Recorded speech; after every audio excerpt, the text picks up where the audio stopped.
Otra parte importante de la teoría de oferta y demanda es que te dice que tú tienes que operar en el balance. O sea, para mí el balance es que el precio, luego de un impulso, se tiene que rebalancear. O sea, tiene que volver al mismo punto. Y ahí es donde nosotros operamos.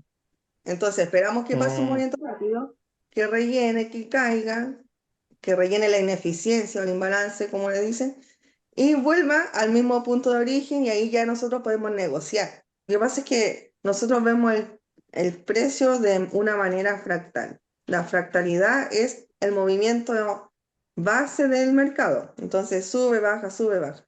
Entonces en ningún momento la acción de Nvidia, por ejemplo, va a seguir subiendo imparablemente. Quizás en 15 minutos se ve una vela gigante, pero en 5 minutos está haciendo el correcto retroceso para seguir subiendo.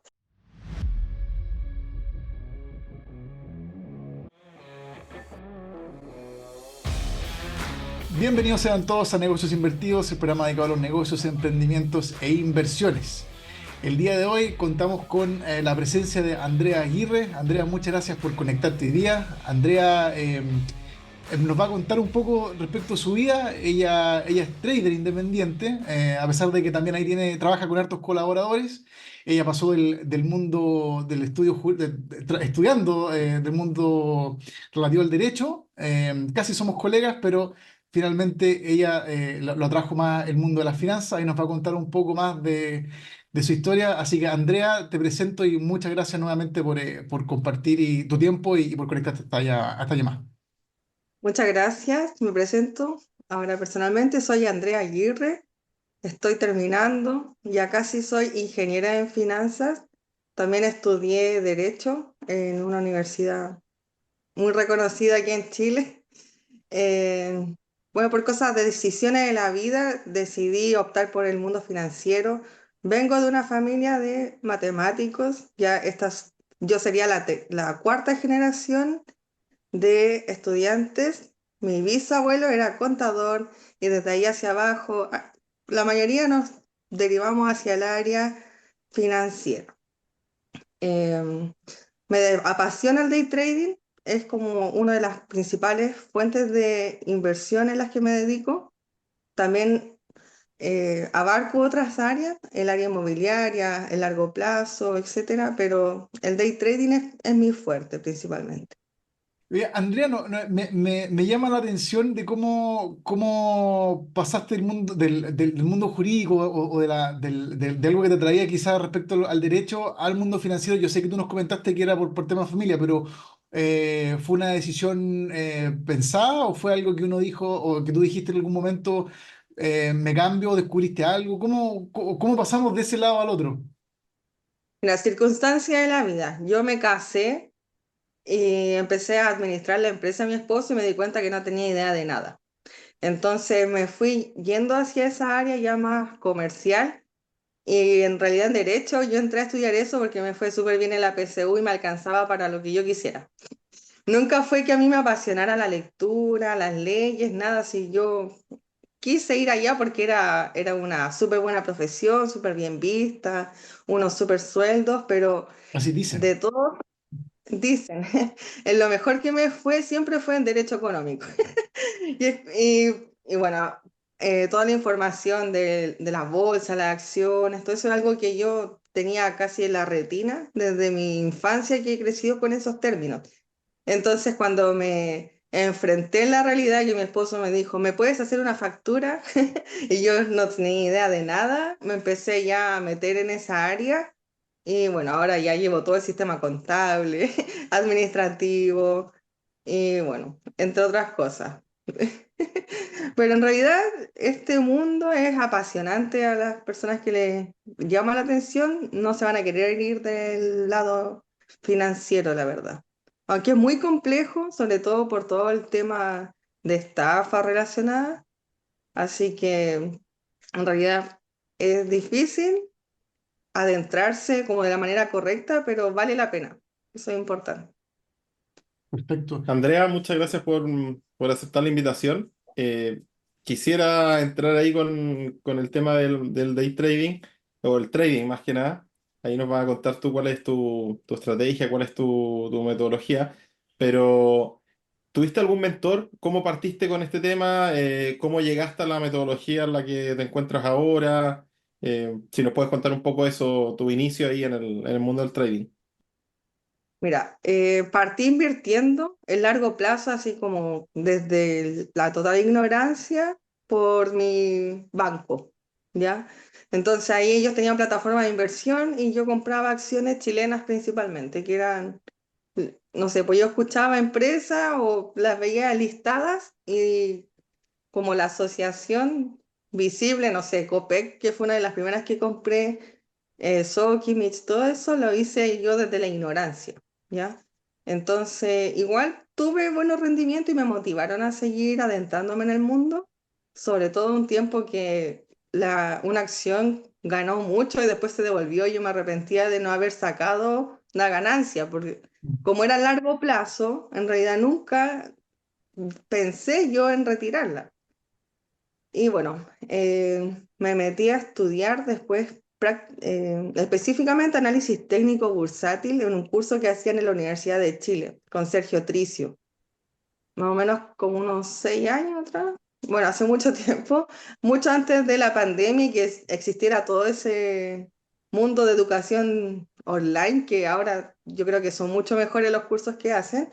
Entonces él fue como la primera persona que me habló del trading, pero nunca me dijo cómo operar en realidad. Solamente el curso era análisis técnico, entonces era el libro de Murphy explicado. Así, entonces vimos todas las herramientas, revisamos todos indicadores, todas esas cosas, pero en realidad nunca algo en específico o concreto como para ir a operar en el mercado. Bueno, lo que me recomendaron ahí fue, o lo que rescato, que me enseñaron a cómo crear mi propio trading plan, ¿ok? Con todo lo que ellos me dieron, así como ya toma, ahí tienes las indicaciones, anda, lánzate. Y fue como horrible. Te juro que fue horrible. En los primeros 2 o 3 años perdí todo porque andaba en círculo, no sabía qué hacer.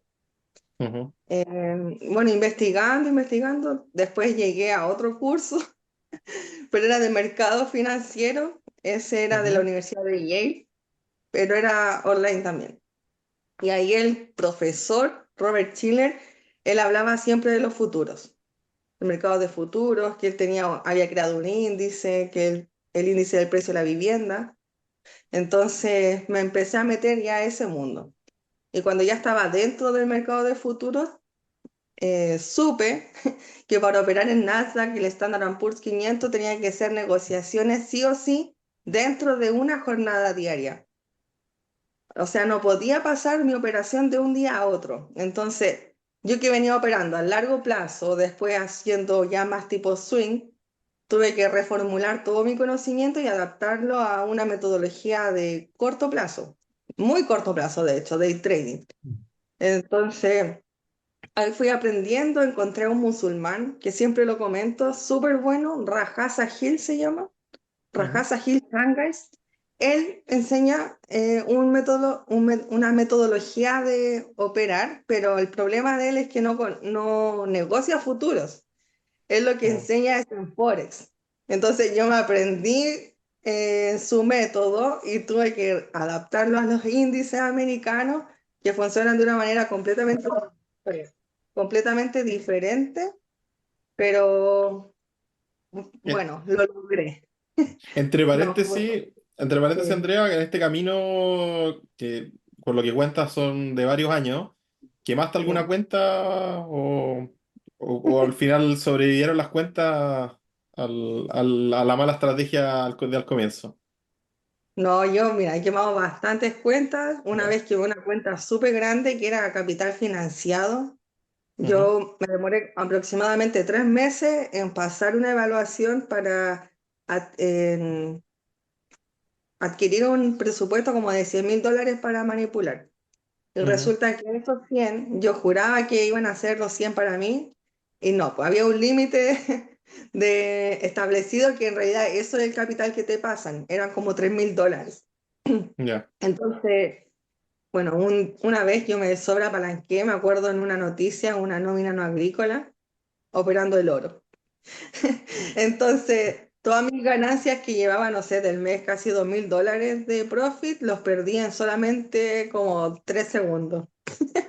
Para mí fue horrible y yo estaba así, llorando en el computador y llegó mi esposo preocupado, me dijo, ¿pero qué te pasa? ¿Qué te pasa? Y yo, déjame, no quiero estar contigo, quiero estar sola, yo abrazaba el teclado. Fue horrible, pero ¿sabes qué? Ahora yo me doy cuenta que yo no estaba preparada para manejar ese capital tan grande. Entonces yo era súper principiante o novata en ese momento. Entonces, esas eran las consecuencias de estar operando sin tener una buena gestión emocional, una gestión de riesgo, todas las cosas que todos los principiantes hacen mal. Entonces Claro, la ahora yo me... parte, que es la parte Sí, fome, pero que fome entre comillas, pero como que nadie la hace al comienzo. Y por eso todos exacto. caen. Mira, yo tenía el historial de las operaciones y yo nunca le hice un análisis de data. Ahora, por Ya. ejemplo, yo aprendí a hacer análisis de data, análisis cuantitativo, sé sacar los porcentajes, todo en Excel ahí de mi estrategia. Entonces yo ya la tengo súper parametrizada. No, no tengo cambios de un método a otro, ya tengo todo mi esquema armado. Entonces... Ahora me doy cuenta que cuando empecé no tenía idea de nada y yo creo que por suerte que pasé esa prueba de financiamiento. Encuentro súper destacable el hecho de esta resiliencia que tuviste, de que te haya ido mal al principio, luego después seguir intentando, después que te haya ido mal de nuevo, porque mucha gente dice, ¿sabes qué más? Esta cuestión del trading es puro perder plata, o en la bolsa en general, me arranco y me voy. Pero tú no, tú fuiste persistente, dijiste, no, aquí vamos a seguir con esto, hasta que fuiste aprendiendo, fuiste mejorando tu técnica. Y bueno, llegamos al día de hoy. Ahí me imagino que nos va a contar más experiencia. Así que eso, y creo que es importante destacarlo para también los que nos están escuchando y quizás no les está yendo muy bien hoy en día, o que no les ha ido muy bien, que sepan que se puede mejorar.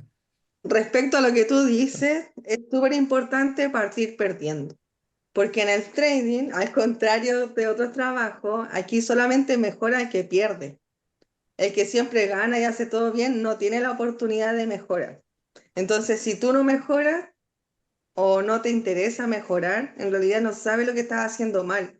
Y puede ser que gran parte de los buenos resultados de un principio son solamente suerte, porque hay gente que no opera, o sea, no sabe, no tiene estadística, no tiene nada sobre su método y le va bien, pero en una operación hace con, no sé, con un cruce de EMAs, en otra con el RSI, en otra con Ichimoku. Entonces, esa diversidad de métodos para una cuenta al menos, eso es destructivo.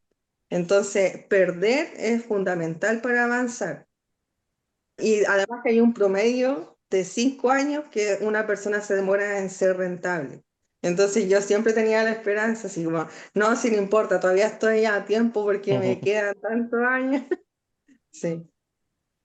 Es importante lo que hice, de hecho, bueno, vamos a dejar el link arriba. Justo en el video, sacamos un video hablando de mi historia de trading y los errores, más que nada los errores, más que los virtudes que yo había tenido. Y yo siento que el error que yo tuve, el principal error, es el que tú dices, que es que yo tenía como como dice Álvaro Orati, ahí un charquicán, era como inversión charquicán, porque eran justamente lo que tú dices, que el cruce de las EMAs acá, que por otro lado el rebote. Después uno los breakouts. Entonces al final, cuando uno opera todo y no se especializa en nada, es justo lo que tú dices, llega un minuto que no sabes por qué te va bien o por qué te va mal y no tienes cómo ir perfeccionando la estrategia que vas haciendo. Así que súper buen consejo ese. Y yéndonos a ese mismo punto, nos quedamos ahí en la historia en que todavía estás ahí tratando de ser rentable. ¿En qué minuto descubres ahí tu metodología, cómo lo armaste y quizás, no sé, cuáles fueron los mayores éxitos que tuviste al comienzo? Mira, unas cosas determinantes que fueron para yo poder definir mi método fue cuando empecé a estudiar ingeniería, porque en realidad es ingeniería en administración, mención finanzas, ya es de un instituto, ni siquiera una universidad así prestigiosa, pero Ujú. resulta que ahí nos enseñaban economía básica. y te hablan sobre la oferta y la demanda, pero ellos te lo hablan Mm. en un mercado general, ¿ya?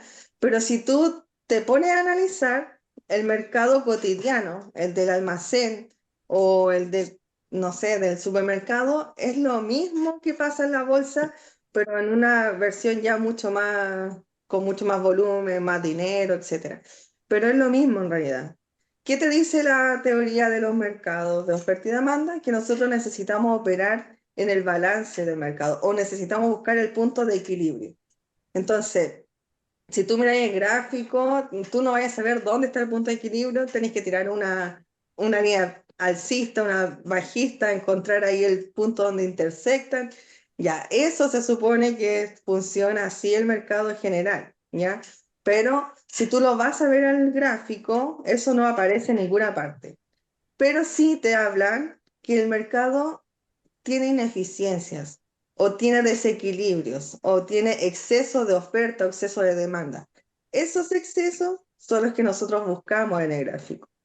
Entonces, cuando entra un volumen en exceso de algún tipo de orden, el mercado responde de manera muy volátil y muy rápida en esa dirección. Entonces, esos son los puntos que nosotros buscamos para operar.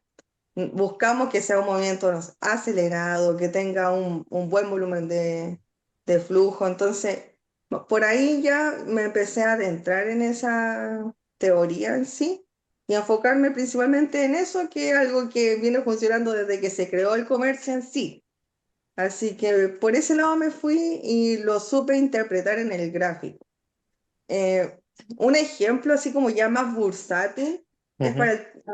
en el tiempo de la pandemia, ¿ya? Las acciones de Microsoft o de Apple estaban siempre normales, suben, bajan, pero cuando entró un exceso de demanda por toda la tecnología, por las reuniones Zoom, porque todos tenían que comprarse computadores, hubo un exceso de demanda, entonces el gráfico sí o sí se disparó al alza de las acciones.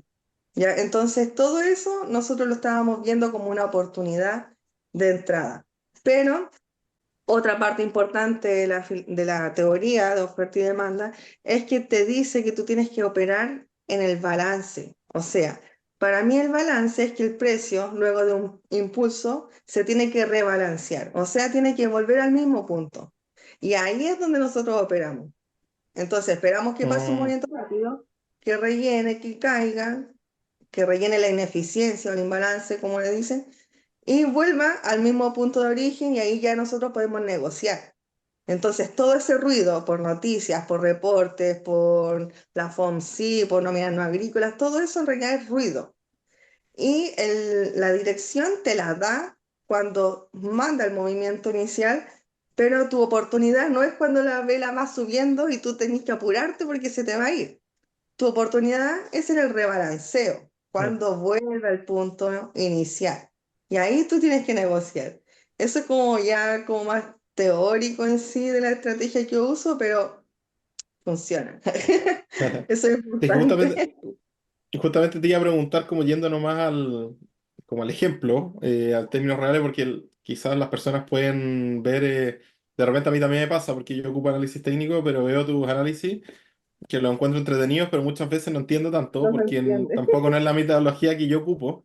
Y Sí. claro, hablas de la ineficiencia, lo mismo que tú dices, las zonas de oferta y demanda. Entonces tú no entras, al final no suma, no sigues la tendencia. No es que tú veas un movimiento brusco con volumen y te sumes o te subas a la tendencia, sino que como tú dices, esperas que, si es que quizá hay un gap, como que abre más arriba, esperas a que baje y de ahí entrar, algo así. Eh, o cómo hacer ahí algún ejemplo para que... Más o menos así. Por ejemplo, todos los que son gap o velas muy aceleradas, nosotros lo llamamos imbalance o son desequilibrios del mercado. Eso no es normal, ¿ya? Ya. Todos los desequilibrios, los gap, las velas gigantes no son normales. Eso no es un mercado sano. Entonces nosotros tenemos que esperar que pase la euforia y cuando vuelva al punto inicial de ese mismo movimiento, ahí nosotros vamos a operar en la dirección que se dio el movimiento, pero tenemos que esperar que el ruido desaparezca. nosotros operamos en base a liquidez, ¿ya? Y quizás esto no te va a gustar porque hace análisis técnico, pero una parte esencial de nuestra estrategia es ir por los stops de la persona del análisis técnico. Lo que pasa es que el análisis técnico lleva muchos años funcionando, entonces tú ves un doble piso, un doble techo y ya sabes que tu stop loss tiene que ir atrás del doble techo. Entonces yo sé que si hay un doble techo y se genera una ineficiencia bajista, tengo que comprar y mi target va a ser tu stop loss, porque allá está la mayor cantidad de órdenes disponibles. Ujú, Entonces hacia allá nosotros nos vamos a dirigir. La liquidez que nosotros buscamos es todo lo que se puede transformar como dinero inmediato en la bolsa, ¿ya? Entonces, dinero inmediato en la bolsa son stop loss, take profit, break even, todas las órdenes en sí. Eso genera una inyección de liquidez. Entonces, si nosotros buscamos la liquidez, tenemos que buscar los stop loss de la gente que tiene ya unos patrones de entrada súper determinados, así como por siglos. Eso es ujú. lo más obvio. Entonces, Sí. hasta allá nosotros vamos a buscarlo.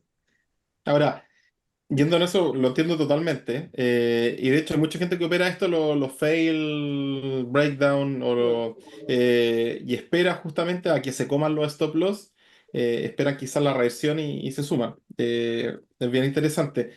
Ahora, ustedes, por ejemplo, esperan la reversión, por así decirlo.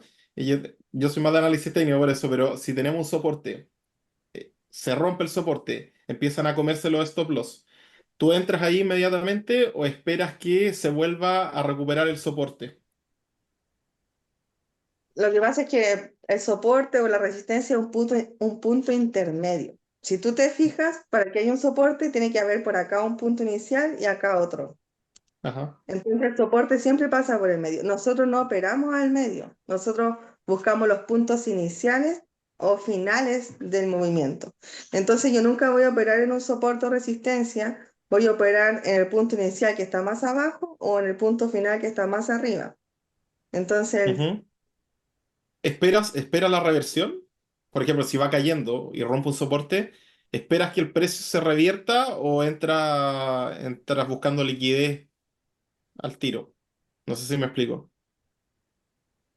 mira, puedo yo esperar que rompa máximos y ¿Ya? luego en ese rompimiento puedo buscar el origen del movimiento que rompió. Eso quiere decir que ¿Ya? tengo que buscar específicamente en el gráfico desde dónde nace el impulso que rompió el último máximo. Y esa va a ser mi primera zona de continuación del movimiento que se está creando. ¿Ya?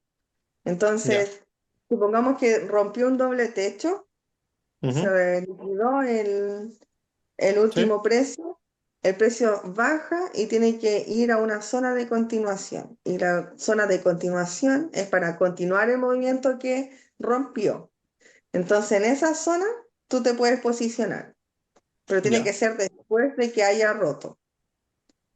Ya. Ya no. Y Sí, si no lo, entiendo. si no lo rompe, puedes seguir operando hacia abajo en este caso.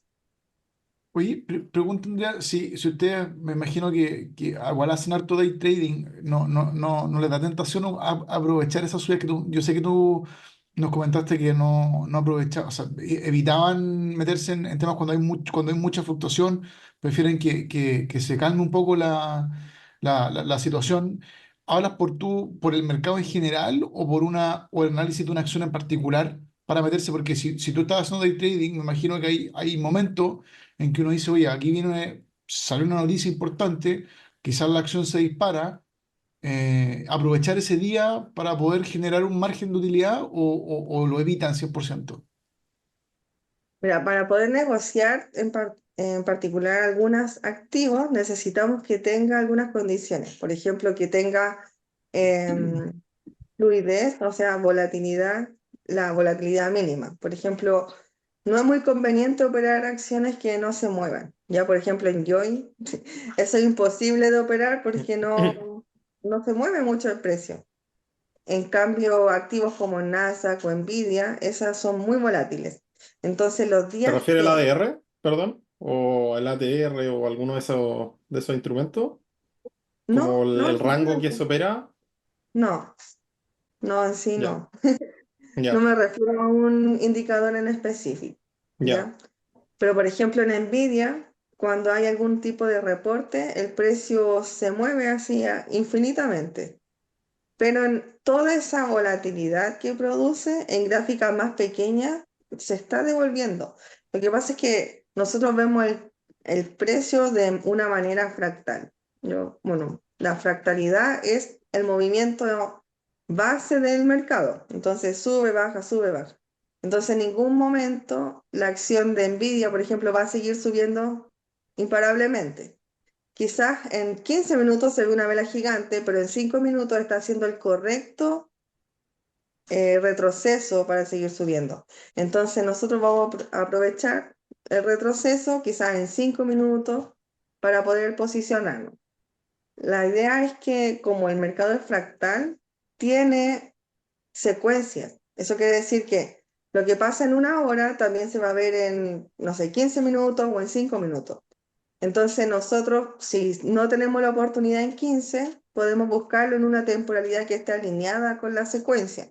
¿Ya? Entonces aprovechamos para las oportunidades más pequeñas en temporalidades más pequeñas de entrada.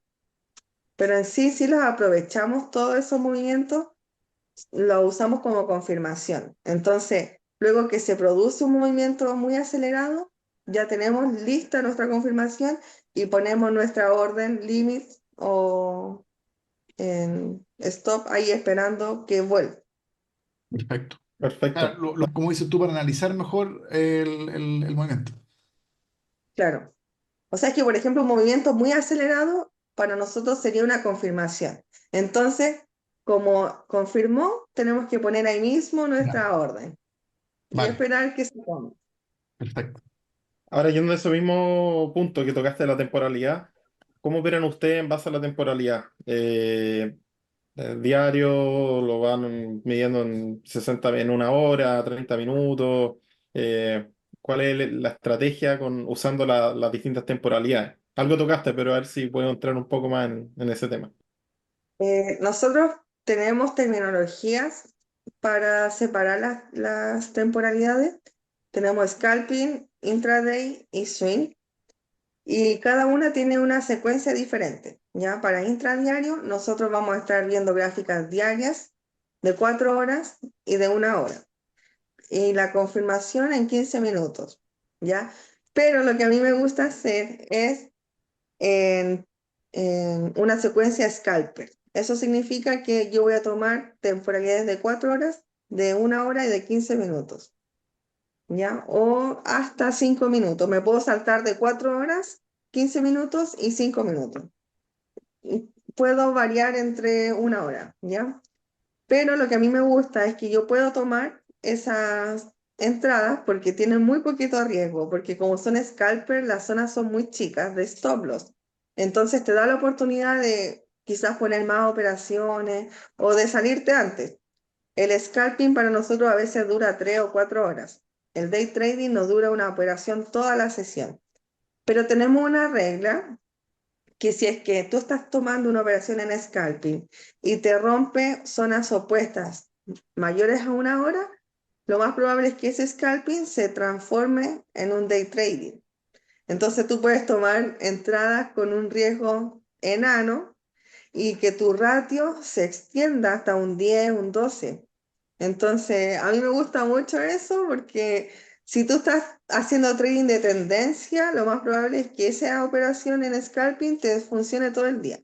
Pero si ya estás haciendo trading de control, eso ya quiere decir que tu operación te va a salir en un opuesto y te va a tener que salir del mercado porque estás contra tendencia. Pero bueno, es bastante interesante, la verdad. Ujú. Y justo que tocaste ese tema del ratio, el riesgo retorno y también de la probabilidad de ganancia, cuántos trades al final tienes ganadores y perdedores. Si nos puedes contar un poco de tu estrategia, que me imagino que también la tienes bien analizada, más o menos cuánto es el porcentaje de ganadores que tienes y cuál es el RR que tiene la estrategia que utiliza. Mira, mi psicología no es muy buena, así que mi ratio ha estado en 11 y luego se baja, pero mi promedio es 4,5. Ya, ese es mi promedio de general, pero donde hay operaciones que van un ratio, no sé, pues, 12. Yo he tenido operaciones con ratio más de 30, por lo mismo que te estoy diciendo. Entramos en zona scalper y como es tendencial, se va y tú la dejas que siga nomás. Entonces, mira, una vez tuve una operación en scalping que me funcionó todo un semestre. Estuvo casi la mitad del año funcionando y yo creo que arriesgué como $20 y la cerré como en 700, que en Nasdaq. Da mucho, eran como 1.500 puntos. Entonces, Buenísimo. eso es súper alcanzable. Pero Ujú, en promedio yo tengo en 4,5. Pero, por ejemplo, tengo otras personas del equipo ujú. que tienen unos ratios mucho más amplios y también hay personas que les cuesta más, sobre todo cuando están como recién como adoptando la metodología. El promedio es como un ratio de 2, ¿ya? Y yo considero que eso es bueno, pues ya es más que uno. Sí, Entonces, obvio. es O sea, dependiendo realmente, del porcentaje de ganadora, al fin, sí. de cuántas El veces gana. sí, mi porcentaje de ganancia tampoco es tanto, un 80%, no, eso es como súper alejado de la realidad. Ujú, Más o menos está en realidad como entre un 48 y un 52. ya, Pero el ratio es amplio, entonces da lo mismo cuánto porcentaje, o sea, cuántos trades negativos consecutivos tengas, y igual tu ratio va a ser mayor a la pérdida. claro. No, Mira, obvio. por ejemplo, el caso de Erika, que trabaja conmigo, le estudié su operación en la semana antes pasada y tuvo un ratio 11,78. Entonces eso es como bastante bueno para hacer ¿En cuántas trading en operaciones? 5. Ah, Ya, no, 20, ¿verdad? 5 tuvo la semana pasada. Sí, eran más ya, o menos buenísimo. 20. Sí, es súper buena. Era una cuenta como de 200 y tanto que terminó como en 500. Es que eso es Era eso es lo otro, porque tú me dices, claro, alguien puede decir, yo tengo una estrategia que, no sé, gana el 90% de las veces, pero no sacas nada si es que en verdad la ganancia que tú tienes es muy chica o bien no te permite hacer muchas operaciones. Porque al final si mezclas 10.000 parámetros y todo y tiene una técnica que es infalible y que puede que gane siempre, pero si en todo el año puedes hacer 3 operaciones o 4 y no ganas tanto en esas, como que al final conviene más rotar en el tema del trading, hacer muchas operaciones con un buen RR y quizás dejar un poco de lado el porcentaje de acierto. verdad. Mira, Ujú. ¿sabéis que hay como 2.000 indicadores y de cada uno tú puedes sacar 200 estrategias? Entonces, Claro. estrategias de inversión hay miles. Lo importante Ujú. es enfocarse en estrategias de gestión de riesgo. Lo comenté en un video hace un tiempo, pero lo voy a volver a comentar. La fórmula Kelly o la fórmula de la F óptima es súper bueno para hacer trading, así que para que lo investiguen. Para los que Y están empezando también. sí, se trata de que tu riesgo va a ir en base a tu drawdown. Y no es como la mayoría de la gente cree que el riesgo total de la cuenta es todo el capital. Y eso es Ujú. como muy equivocado, muy alejado de la realidad porque te sobreexpone en el mercado. Entonces, para que tú puedas invertir tu portafolio, tienes que dejarle un porcentaje de que estás dispuesto a perder. Tú no quieres Ujú. perder todo el dinero del portafolio. Entonces, en base al porcentaje que tú quieres perder, va a ser el riesgo por cada una de tus operaciones. Claro. Andrea, respecto claro, a la gestión de riesgo, ¿cómo va cambiando esa gestión de riesgo en base a cómo va cambiando también la cuenta o qué tan abultada es la cuenta? Porque al final si uno va ganando en este mundo, también la cuenta va haciéndose más grande y obviamente que ahí no sé si aplica la misma política de gestión de riesgo, se cambia un poco, como ese tema. Ya, en sí, la gestión de riesgo debería funcionar o ser la misma para una cuenta pequeña o una cuenta grande, ¿ya? Ujú, Eh, para mí, una operación de alto riesgo va a ser una operación que tenga más del 5% del saldo comprometido en solo una operación. Yo prefiero operaciones que tengan 1 o 2% de riesgo por cada una, ¿ya? La psicología muchas veces en las cuentas pequeñas hacen que uno no gestione bien eso. Por eso quizás para una cuenta de 200 es muy poquito lo que la gente está ahí por ganar, porque nunca se fijan en la pérdida, sino que en lo que van a ganar. Entonces, si es un ratio, no sé, mínimo que buscan 1 a 3, van a pensar que están ganando con suerte $5 o $6. Entonces, eso es muy poco y se sobreapalanca. La idea es Claro. que tú puedas tener una gestión en una cuenta de 100 o de $100.000. Tiene que ser lo Ujú. mismo. Si tu saldo va aumentando respecto al inicial, tienes que mantener el mismo porcentaje. Ya ahí puede variar. Por ejemplo, si antes tenías permitido arriesgar $200 por operación y aumentó tu capital y ahora puedes arriesgar 250, la idea es que dentro de esos 250 y tú lo sepas gestionar. No sé, si quieres poner 2 contratos del Nasdaq o comprar tantas acciones así, pero que se mantenga el nivel, ya no que Ujú. uno lo sobreexponga solamente porque tenemos más ganancias. Claro. Otra cosa que podemos hacer, que también algo que a mí me gusta mucho, pero no lo hago con todas las cuentas. Tengo una cuenta que es para crecer y otra que es para capitalizarla. Entonces yo esa cuenta siempre la tengo con el saldo inicial, siempre. Eso quiere decir que yo tengo ganancias, la retiro y siempre la dejo donde mismo. Ya en el caso mío son $1.000. Yo lo ocupo en pagar el internet, en mis cosas personales o en ir a un Ujú. restaurante con mi hijo, salir con mi esposo, cualquier cosa así. Esa cuenta yo la ocupo y le digo que es la cuenta de los completos, pero es porque yo no dejo que la cuenta crezca. Yo la voy sacando Ya, y mantengo siempre el mismo riesgo. ya, perfecto. Muchas veces cuando tenemos como la cuenta ahí ya va creciendo, uno se sobreapalanca. A mí me pasó varias veces. Uno dobla la cuenta, por ejemplo, y quieres doblar el riesgo. Entonces pasaste de hacer operaciones de un 3% a un 6%. Entonces ahí es donde la gente pierde las cuentas, en realidad. Se supone que cuando a ti te amplían el capital, tienes que mantener lo que te hizo a ti obtener ese capital, no tienes que cambiarlo. Si tú estás operando con una estrategia que te da el 1 a 1 y eres rentable y ahora tienes el doble de capital, tienes que seguir operando con la misma estrategia, no cambiarla, porque si no Ujú. vas a perder toda la efectividad.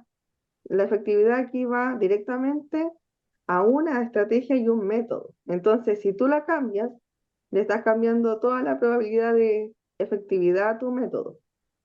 Ujú. Así que eso. Perfecto. Mira, la verdad que me gustaría hacerte muchas más preguntas. Estaría hablando mucho más tiempo.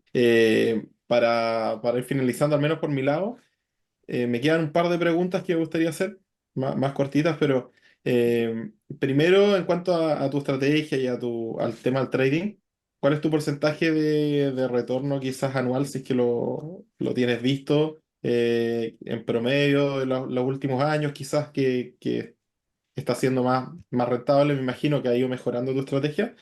Y lo otro, tú hablaste que también tenías inversión a largo plazo. Entonces, a pesar de que eres trader, también tienes la inversión más de largo plazo. ¿Cuánto porcentaje de quizás no sé si llamar tu patrimonio, pero quizás del total de inversiones que tú tienes, cuánto porcentaje quizás va a este largo plazo y cuánto porcentaje tú dedicas al trading? Ahí con esas dos últimas preguntas me Ujú. gustaría cerrar por mi lado. Ya. Primero voy a partir con que esto ya lo he dicho un montón de veces, está súper trillado, pero el trading es para capitalizar, ¿ya? Entonces, sí o sí, todas las ganancias que uno tiene en trading tiene que desviarlas de la bolsa y hacerlas efectivas, ¿ya? A mí me gusta crear patrimonio, tanto físico como digital, sí, por así decirlo, pero un papel de acciones, ¿ya? Entonces, más o menos como el 10% de mi portafolio en general va directamente a acciones de largo plazo. En la bolsa chilena también tengo en menos porcentaje acciones americanas, ¿ya? Porque como Ujú. las negocio en el day trading, no me he Claro. dedicado a comprarlas en largo plazo, porque me gusta la Mm. volatilidad que tienen para el día a día. Y bueno, más o menos así tiene que ir distribuido. El trading no genera dinero por sí solo, ¿ya? Esa es una actividad que tú tienes que estar haciendo trading para ganar. Entonces nosotros no podemos poner todas nuestras inversiones en una sola canasta, porque si un día nos enfermamos o se nos va la luz 2 semanas, por ejemplo, no podemos hacer trading, no vamos a estar generando nada. Entonces, sí o sí, siempre uno tiene que tener otro ingreso aparte.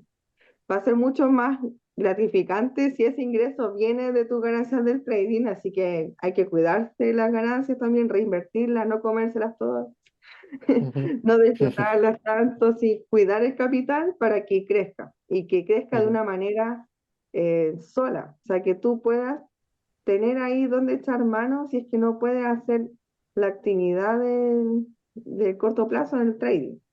Claro. Y en retornos, actualmente el año en acciones chilenas lleva como un 86%. Y Ah, en buenísimo. trading, sí, en trading va súper bien. O sea, no, pues eso no es trading, eso es largo plazo, Claro que sí. con acciones. Y en trading, el año pasado tuve un 174% de retorno. Eso también es alto, pero es mi cuenta que yo más exploto. O sea, es mi cuenta que yo asumo más riesgo. Ujú. Eh, Soy más arriesgada al momento de tomar operaciones. No me limito a operar en noticias. Yo opero siempre, sobre todo cuando hay más volatilidad, son los días que más opero con esa cuenta. Pero ¿Pero ocupa porque para mí, apalancamiento? eh, solamente el básico de la cuenta, Ya, ya que es 1 a 200, pero no es que yo me sobreapalanque con mi capital. ya. Siempre mantengo el porcentaje de riesgo. Ujú, Y en otras cuentas de trading que tengo ya que son más cuidadosas, que hago 1 o 2 operaciones a la semana, no va ujú. tan grande el porcentaje, va más o menos en un 45, o yo creo que me ha ido mal esta última semana, no he operado mucho, así que debe estar como en un 38% más o menos, me imagino que, pero en todo caso es mucho más de lo que te ofrece cualquier banco. El índice. Ujú. Sí, sí, mucho más que Sí, el índice. Y es la idea, si tú estás haciendo trading y no le ganas el índice, deja de hacer trading. Te estás estresando por nada. claro. Para eso mejor comprar el índice y mucho Exacto, menos trabajo. es Sí, verdad. es verdad. Andrea, ¿qué otro tipo de inversiones que tú nos comentaste recién que tenías otros focos donde ustedes también invierten? ¿Dónde en otros lados donde ustedes hagan inversiones, que no necesariamente tiene que ser la bolsa, sino que en otro rubro del mercado? ¿Nos podrías comentar respecto a eso? Mira, principalmente a mí me gusta comprar oro físico. Ya compro monedas y también compro joyas. Joyas para mí, pero que tienen la capacidad de hacerse efectivo el dinero inmediato. El Ujú. dinero no es algo que se devalúa como los vehículos, ¿ya? Entonces, mi joya, por ejemplo, un anillo de oro, pues de aquí a unos 5 años quizás va a estar valiendo lo mismo, o sea, le gané a la inflación. Eso es algo que a mí me gusta principalmente porque conozco personas que se dedican a la extracción de minerales también. Entonces ellos venden pepitas, una amiga las derrite, las hace joya, pero es todo un área que no está como muy investigada en sí, Ujú. pero que también te da a ti un poco de seguridad, ¿ya?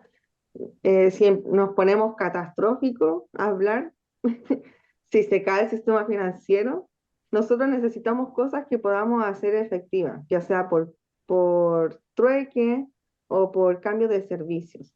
Entonces, a mí me gusta tener cosas que yo pueda materializar de manera inmediata. Y mi esposo, a él le gusta el área inmobiliaria y él también presta servicios, pero de transporte.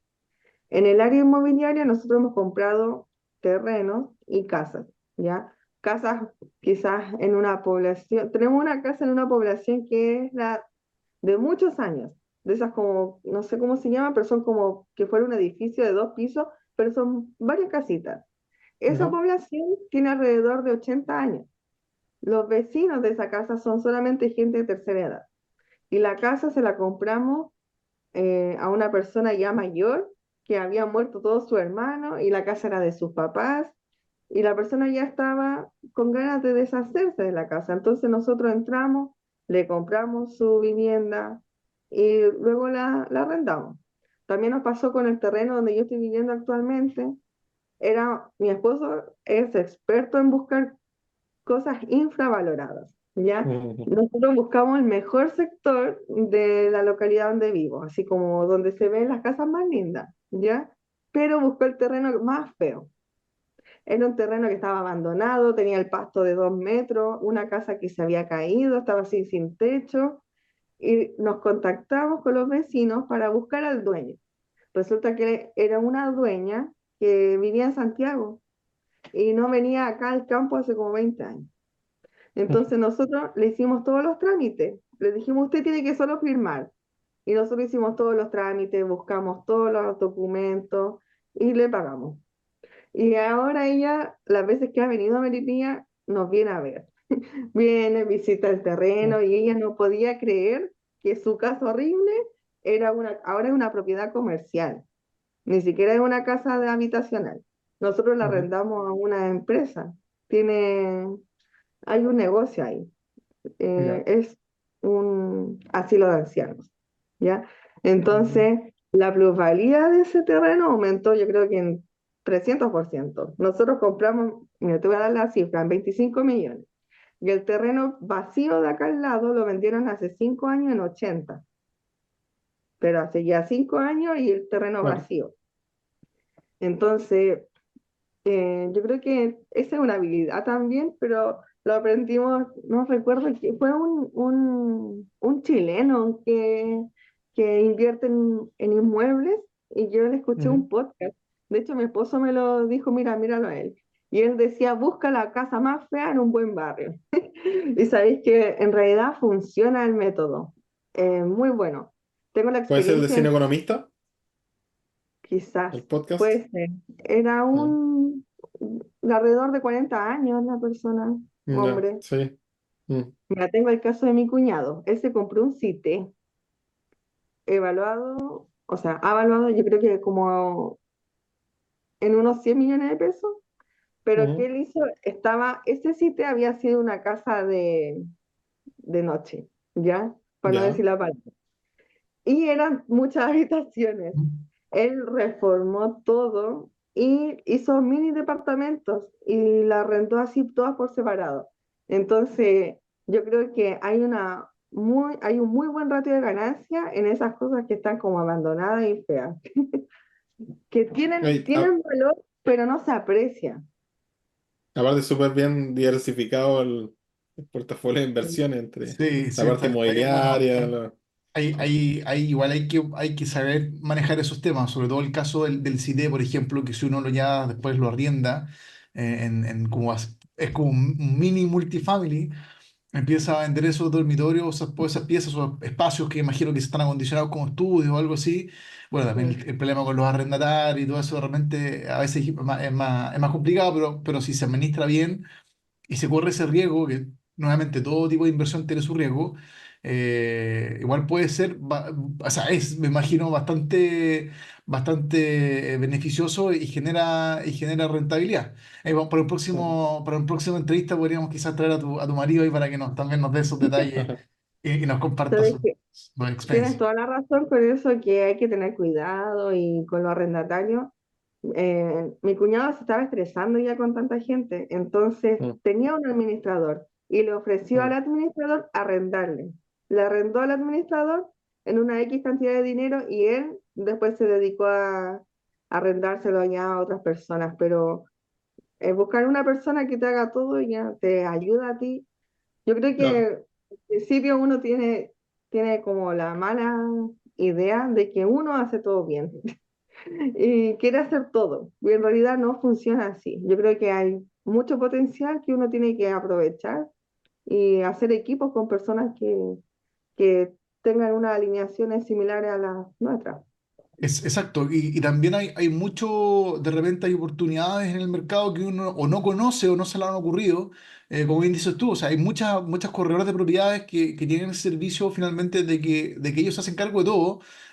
Claro, quizás de repente las comisiones son un poco distintas, hay riesgos que asumen que no son los mismos que uno esperaría, pero de repente te hacen la inversión bastante más fácil y sencilla, contratando a alguien, un tercero, o a veces te aseguran una rentabilidad que a veces hay que tener ojo con eso, pero también existen alternativas que uno puede evaluar.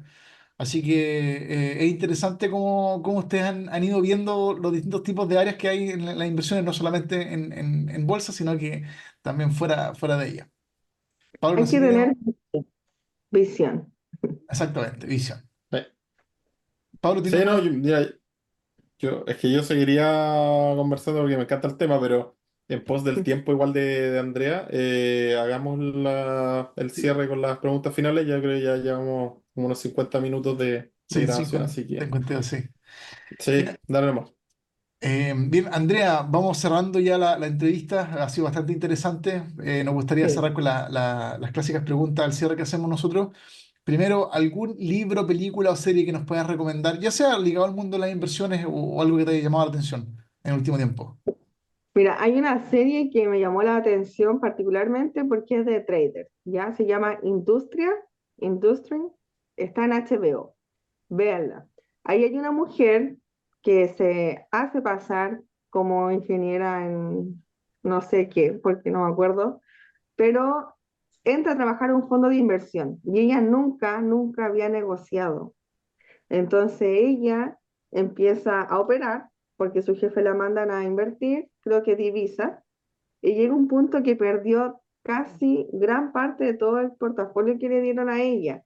Y empieza en un estado de desesperación, así, a sufrir, con dolores en el cuerpo, con ansiedad, todas esas cosas pasan. Entonces, lo que vive esa mujer en esa serie es algo muy real, en realidad.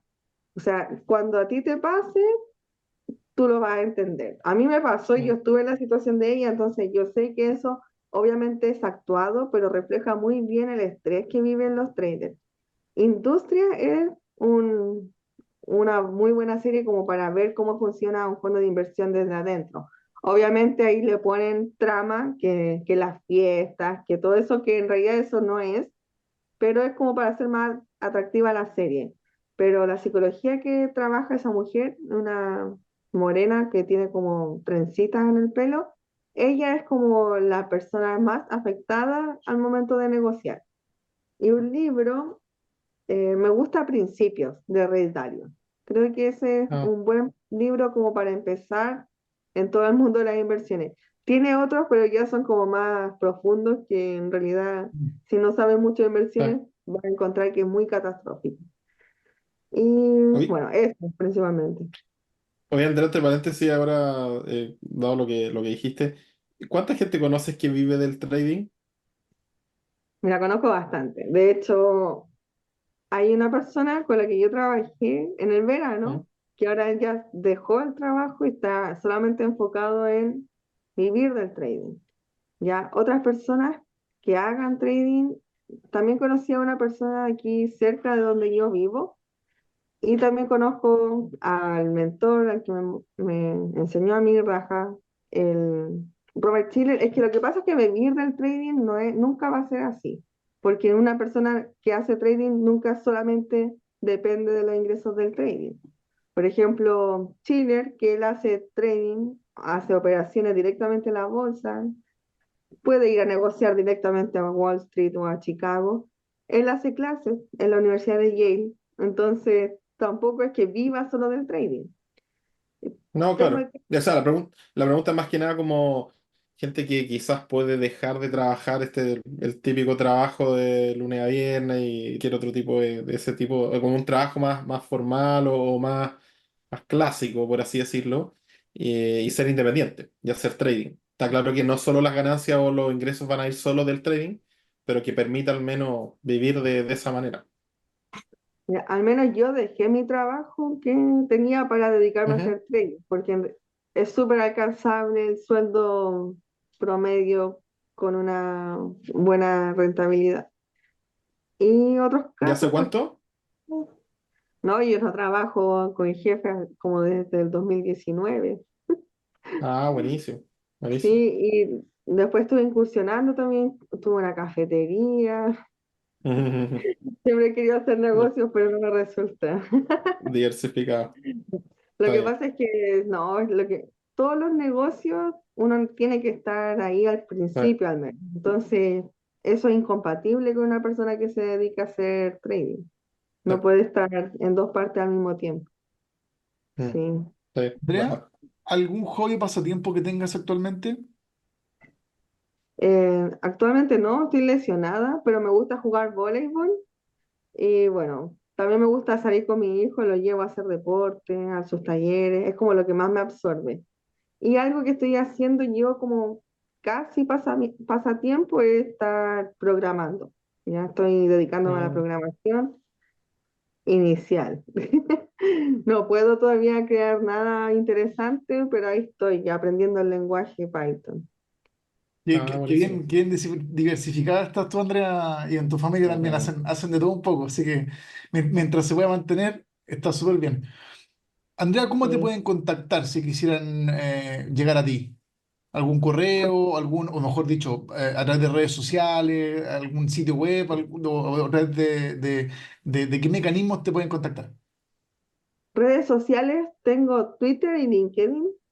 Y en LinkedIn Andrea Aguirre Navarrete y en Twitter Andrea Trader. Y también por la página de Greyhound Trading, GH Trading.